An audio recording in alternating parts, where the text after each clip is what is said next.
Just me to the mortal realms. It's time for the Mad Merlins Warhammer Age of Sigmar Stormbringer review of issue 25 by Hachette Partworks and Games Workshop. Hello everyone and welcome back to another Stormbringer review from Mad Merlins. So today we've got issue 25 and it's a nice scenery piece to add to our collection of growing scenery. We also learn about armies of chaos and we continue exploring Ulgu and the realm of shadows. So yeah, pretty cool issue. Before we dive into it though, don't forget to of course like the video if you are enjoying the content, and if you are, why not also subscribe to the channel if you haven't already, as it's the only way you can keep up to date with all my mad content. Furthermore, if you'd like to support the channel, there's of course the Mad Merlins Patreon in the description down below. And don't forget, you can also comment down below, letting me know how you're getting on with Stormbringer. So then, let's go vertical. We'll take a look at the frame and then we'll go through issue 25. Alright, let's open her up. Let's see what we got. So we have a fold out section to go with our magazine. So we've got some nice information to read there. And we've got our ruins. So let's zoom in a little bit. There we go. So the Azurite ruins are pretty cool. So we've also got a little treasure chest here with a pillar sitting on the side, just there, the two components. Three parts of the actual treasure chest, so the lid and the two sides, and we've got some nice detailed information here. We've got an open book, some coins, a sextant, and of course a skull, and even a chalice there. We've also got a little vial there full of magical liquid. We've got some nice detailing here around the edge of the fountain. Ruined bits here where a battle is obviously overspilled. Some bones inside the base of the actual fountain itself, and even a broken vase. And we got the actual fountain part itself, a nice little bowl and a little symbol there for the twin-tailed comet, which I'm guessing in reality would sort of move around with the times of day or something. Flipping over, we can see the other side. We've got nice little details to add to the side of the actual fountain. But yeah, pretty cool nonetheless. So yeah,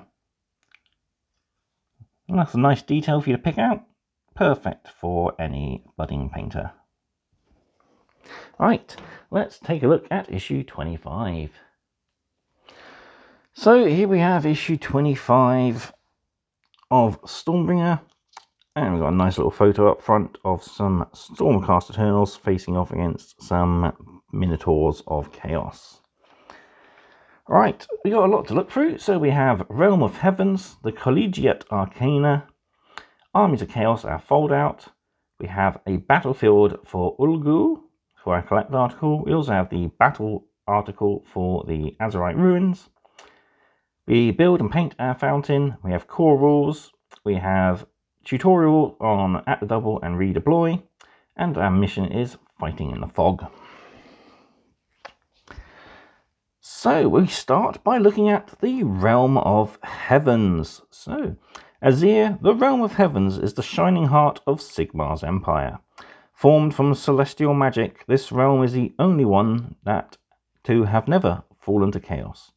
It is the home of Sigmar himself, a bastion of culture, reason, and warfare. And it is in Azir that his legions of Stormcast Eternal are forged and ready for battle. Tongue twisted there a minute ago. Yeah, this starts detailing about the different realm, a new realm, and this one being the Realm of Heavens.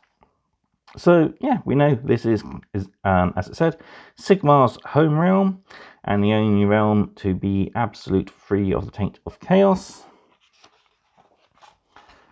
So we have Land of the God King. There's Sigmar himself on his throne. And here we have the Stormcast arrayed, ready to unleash onto battle. And the Realm Stone of Azir is Celestium. So this is formed from twinkling stardust. Use it to see the future and construct huge orreries that channel the power of the heavens. Moving on then, we have the Collegiate Arcane. So this is a continuation to our little magic article that started a couple of issues back. So magic can be seen baffling. Let's start again, shall we? Magic can seem baffling to the uninitiated.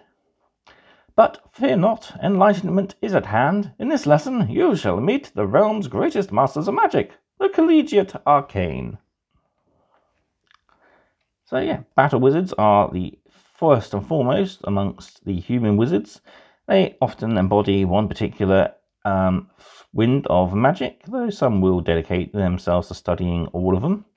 So we have a fire wizard here, a bright wizard who uses the law of heavens, and fire wizard obviously uses the law of fire from Akshi.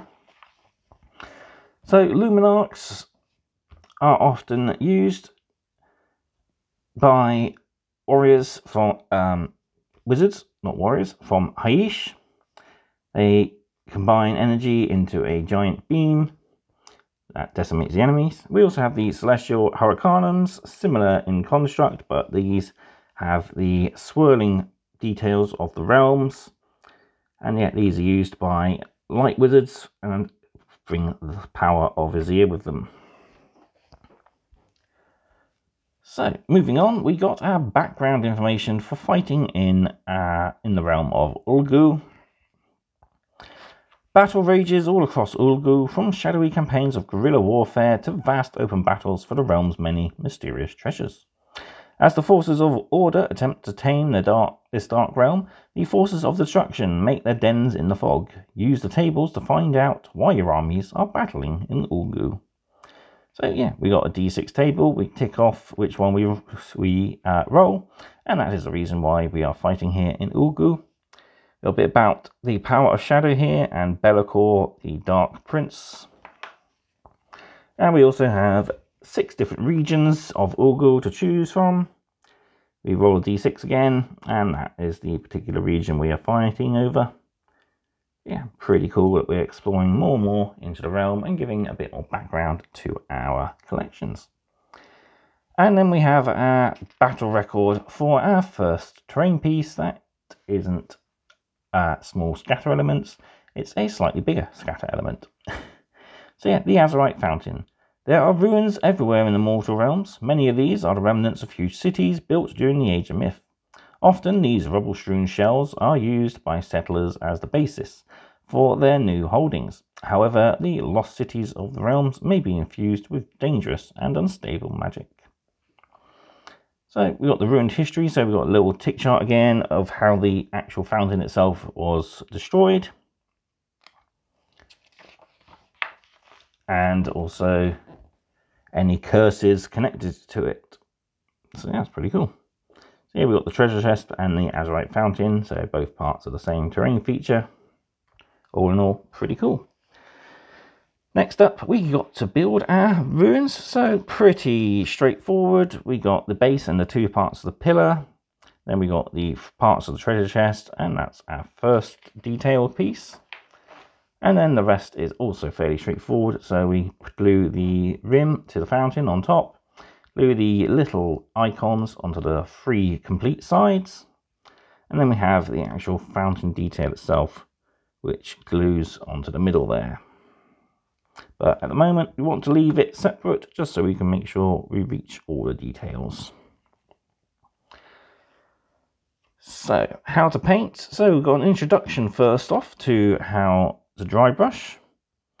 So yeah, this teaches us a new method of painting. As if you are a subscriber, you would have had a set of brushes with this delivery. So yeah, we apply Wraithbone all over, giving a nice solid coat. Then we shade it down with Agrex Earthshade, picking out the rims with Abaddon Black, and all the other small details. Any any dirt detail even is picked out with catfish and flesh. Then we dry brush everything with Wraithbone, just bringing up that nice light bony colour and putting a bit of colour back into our fountain itself. Then we are using Retributor armour to paint the golden chest and all the details inside. Abaddon Black is used to pick out the broken vials of water and the inside of the chest. And then we got the right bones and pages inside the chest to pick out. Picking out the sextant in Lead Belcher there. And then Mephiston Red is used to paint the inlaid bits of the chest before giving it a wash of Agwax Earthshade. And that's our finished pieces for the moment. There will be more to add at a later date for sure. Yeah, we've only actually painted the base of the pillar. The top will be painted as we get more colours in the future. So, moving on to the rules section for the issue, we have rules for the movement phase. So we can do normal move, retreat, a run, or we have at the double ability. And then we got details about how units can move and how they interact with terrain. And we've got a tutorial on at the double. So this is, instead of rolling for an advanced roll, you simply add and you automatically add 6 inches to your move. So the Loom boss, he moves 5 and then he decides to go at the double, so he moves an additional 6 there. There are downsides, of course, to going at the double. Units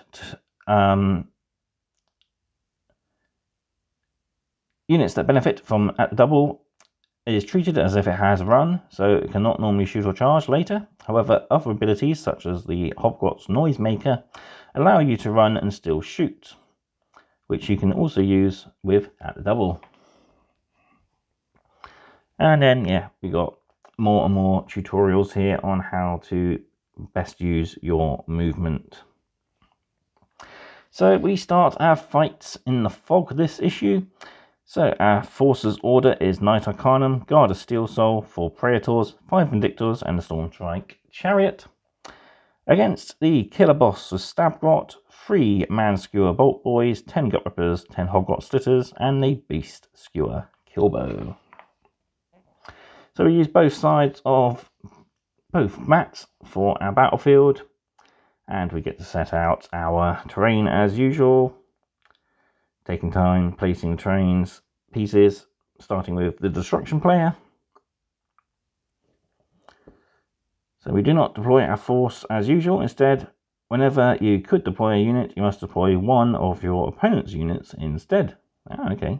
So nice, interesting rules. So we get to choose where our opponent's units go. And we can't use Scions of the Storm battle trait. So all Stormcast units must be deployed on the battlefield. Battle wins after 5 rounds, after one player has slain all opponent's models. So it's another beat them all up mission. I'm hoping we get something a little different near future. Right, we've just got a fold out to look at, and that's it for this issue. While we're at the back cover, we might as well look at the future. So we've got Gryph-hound Orange and Khorne Red for our next paint issue. And we also learn all about the different elven races. And then issue 27, we get ourselves 6 Gryph-hounds. So these are pretty awesome little guys. 6 models, so that's double the amount we got with Stormbringer. We only had 1 set of the frames. You actually get 2 sets of the same frame. And that gives you some really cool little guys to add to your Stormcast collection. We also learn a bit more about the Dawnbringer Crusades, and we have more command abilities to learn. Right, let's have a look at the Armies of Chaos fold out then. So, the Armies of Chaos fight to tear down reality itself.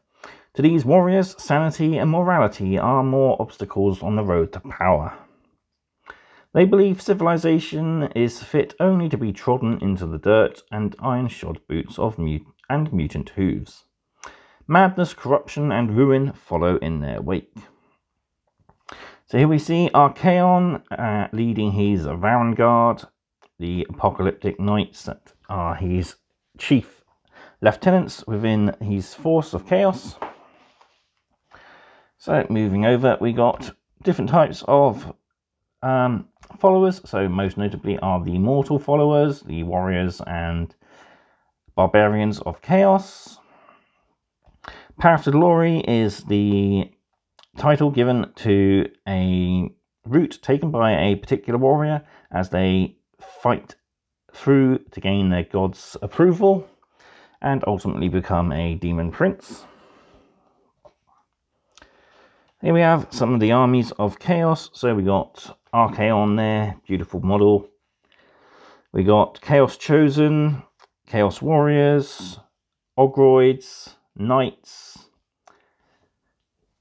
various different sub-faction cultists. I think that's the Horns of Hashut.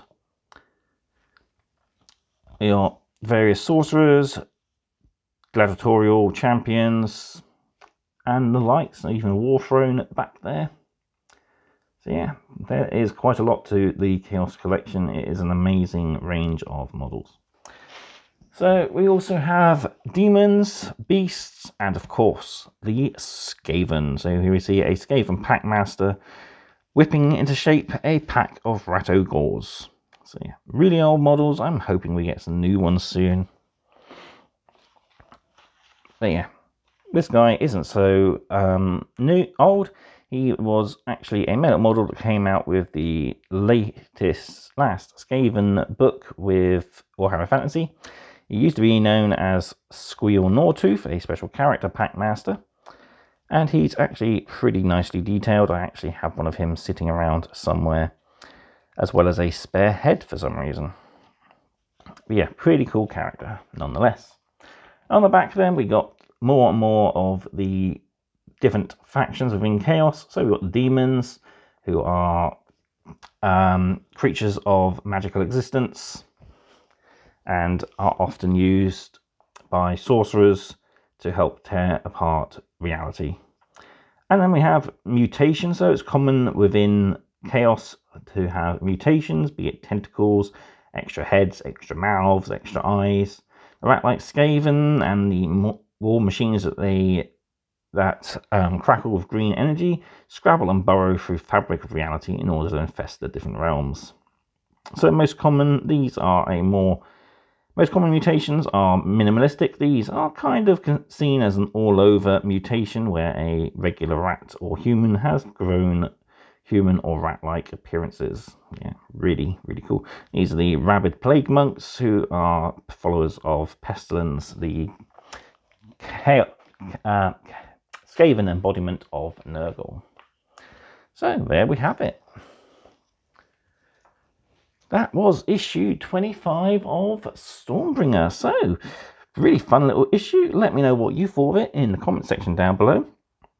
How have you got on with painting your Azurite fountain? Have you already painted one? And how did you get on with it? Let me know, of course, in the comment section down below. And I will see you next time for some more Stormbringer content. So, thank you and goodbye.